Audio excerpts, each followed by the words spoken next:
En la mitología romana, Venus era la diosa del amor, el sexo, la belleza y la fertilidad. Era la equivalente romana de la diosa griega Afrodita. Sin embargo, Venus romana tenía muchas más habilidades que la Afrodita griega. Era una diosa de la victoria, la fertilidad e incluso la prostitución, según la mitología griega, tal como la presentó Herodícido en su Teogonía. Afrodita nació de la espuma del mar, después de que Saturno o Cronos lanzara a Urano y su sangre cayera al agua. Esta última explicación parece ser una teoría más popular, a juzgar por las incontables obras de arte que representan a Venus surgiendo de las aguas en una concha. En la actualidad hay varios símbolos de Venus que refuerzan su asociación con la belleza, la fecundidad y lo marino. Entre los más habituales se encuentran las conchas marinas, que son ligadas a su nacimiento desde el mar, la espuma del mar como imagen de origen y delicadeza, las perlas asociadas al valor y la belleza, el espejo, que es vinculado a la representación idealizada de la belleza, las flores, especialmente en relación con la primavera y la renovación. Estos atributos no deben leerse como elementos decorativos aislados, sino como parte de una iconografía coherente que presenta a Venus como una fuerza de atracción, vida y regeneración. Venus llegó a ser considerada una divinidad protectora de Roma y su referente simbólico para la familia Julia. Según la tradición, Eneas, hijo de Venus, fue antepasado del linaje que condujo a Roma. De ahí la reivindicación de una descendencia venusiana por parte de la familia Julia. Esta genealogía fue reforzada literalmente por Vigilio en la Eneida, donde Venus queda ligada al origen del pueblo romano. En este contexto, Julio César adoptó a Venus como protectora personal y más tarde la dinastía Julio-Claudia utilizó su figura para sostener una imagen de legitimidad, continuidad y favor divino. Por eso, Venus no fue solo una diosa del ámbito íntimo, sino que también una pieza de la propaganda política romana. Venus ha sido una de las figuras más representantes de la historia del arte. Su imagen se asoció de forma persistente con la belleza idealizada, la desnudez y la elegancia corporal, desde la estructura clásica hasta el Renacimiento y el arte posterior. Artistas de distintas épocas recurrieron a su figura para explorar la belleza femenina, el deseo y la proporción ideal. Sus representaciones más conocidas fueron en la estructura clásica, donde Venus suele aparecer desnuda y en una postura serena.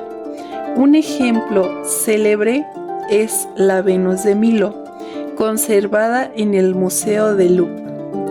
En el Renacimiento, Sandro Botticelli la representa en El nacimiento de Venus, donde emerge del mar sobre una concha. En el Barroco y Rococó, la diosa se muestra con una sensualidad más idealizada y una composición ornamental más rica. Hablando un poco más sobre su historia y más en su vida romántica, Venus tenía dos amantes divinos principales, su esposo Vulcano o Hefesto y Marte o Ares. Hay un mito sobre la aventura amorosa de Venus y Marte y cómo Vulcano los atrapó astutamente en la cama con una red. Por tanto, Vulcano y Venus tuvieron un matrimonio carente de amor y no tuvieron hijos. A pesar de ello, la diosa del amor y el sexo no se quedó sin descendencia. Tuvo muchos hijos con diferentes dioses.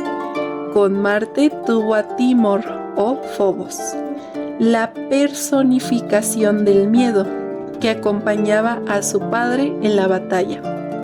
Su hermano gemelo Meto o Demo, la personificación del terror.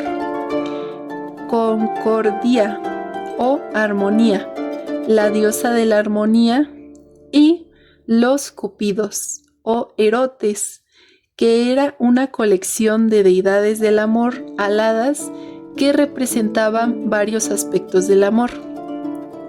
El poeta romano Ovidio cuenta que Afrodita tuvo hermafrodito con Hermes, que era el epítome del afeminamiento y la androginia.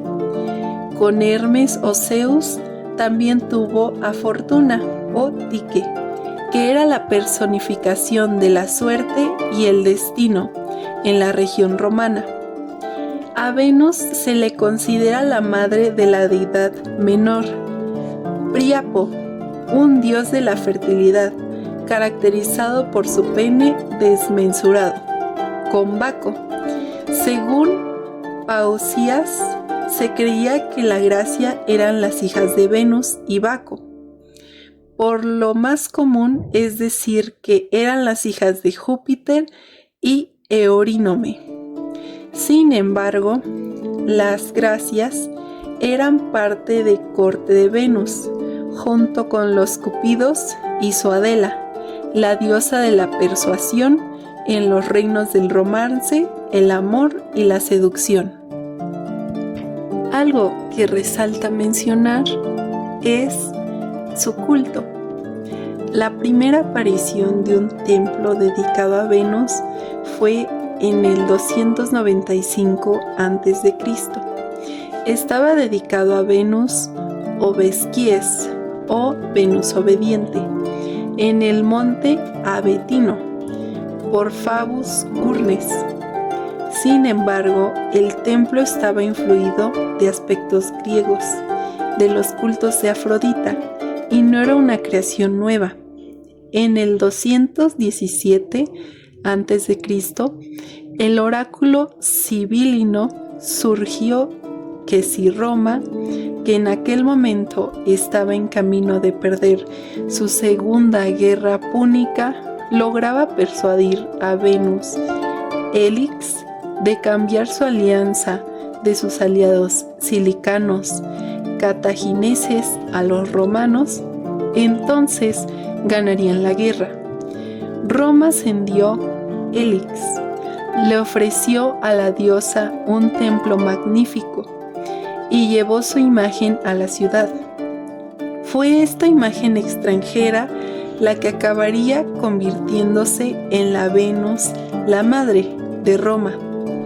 El culto se formó en torno a Venus Genetrix, en la colina Capitolina. Estaba reservado para las clases altas, pero en 181 a.C., otra vez en 114 a.C., se instauraron para los plebeyos los templos del culto de Venus Eríxina, y en Venus Verticordia o Venus la vuelta de corazones. El mes de Venus era abril, el principio de la primavera y la fertilidad, que era cuando celebraban la mayor parte de sus festivales.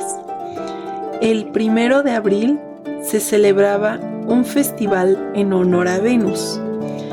Vericordia, llamado Veneralia. El día 23 se celebraba Vinalia Urbana, que era un festival de vino dedicado tanto a Venus, diosa del vino profano, como a Júpiter. Vinalia Rusticia se celebraba el 10 de agosto. Era el festival más antiguo de Venus y estaba asociado con su aspecto de Venus obsequens. El 26 de septiembre era la fecha del festival de Venus Helix, la madre y protectora de Roma.